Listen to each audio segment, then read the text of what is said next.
I feel as if my heart has been ripped and my soul, my whole being. Morally bankrupt. That's how bereaved families described a decision to approve plans to develop the Creeslough explosion site.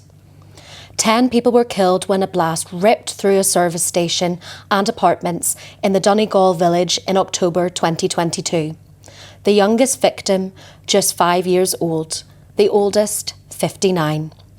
4 men, 3 women and 3 children died that day.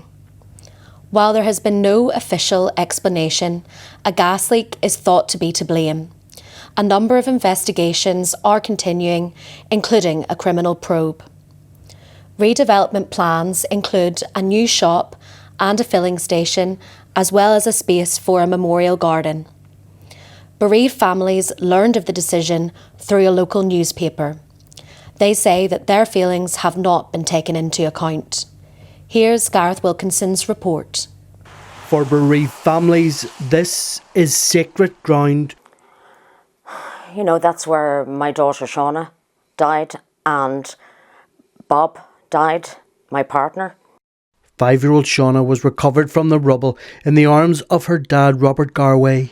Just 2 of the 10 killed when a blast ripped through Creeslough's only shop. Now plans have been approved to redevelop the site. Donegal County Council granting permission to demolish what's left of the building and for the construction of a new shop and filling station. I feel as if my heart has been ripped and my soul, my whole being. 10 people died on that site.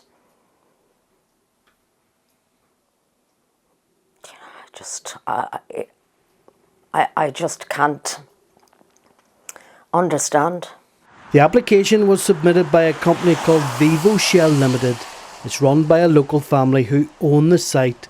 They weren't available for comment today, but space for a memorial garden is included in their proposals.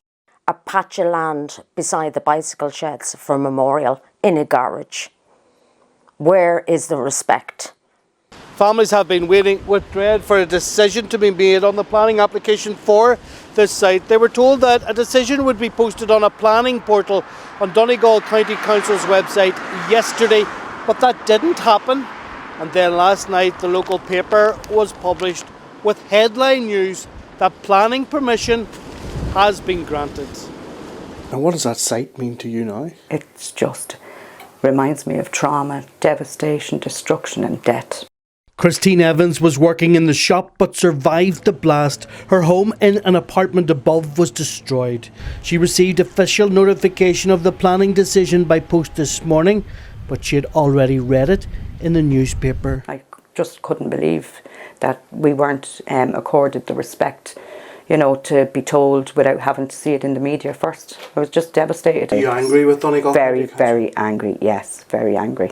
It's suspected that a gas leak caused the explosion, but it still hasn't been officially explained. A criminal investigation continues, but families are demanding a public inquiry. It was raised on the floor of the Dáil in Dublin today. So on the day that the families of the victims have been re-traumatised with this decision and how it was communicated, can you give them some comfort? Will you commit, as a former Minister for Justice who was to look into this issue, the need for a public inquiry? Thank you. An inquiry was never being ruled out, but the work of the Gardaí, it's really important that that continues. Families are now campaigning on 2 fronts. I don't think some people can talk. They're so upset. But it doesn't mean they're not going to fight. An appeal of the planning permission will now be mounted. Gareth Wilkinson, UTV Live, Creeslough.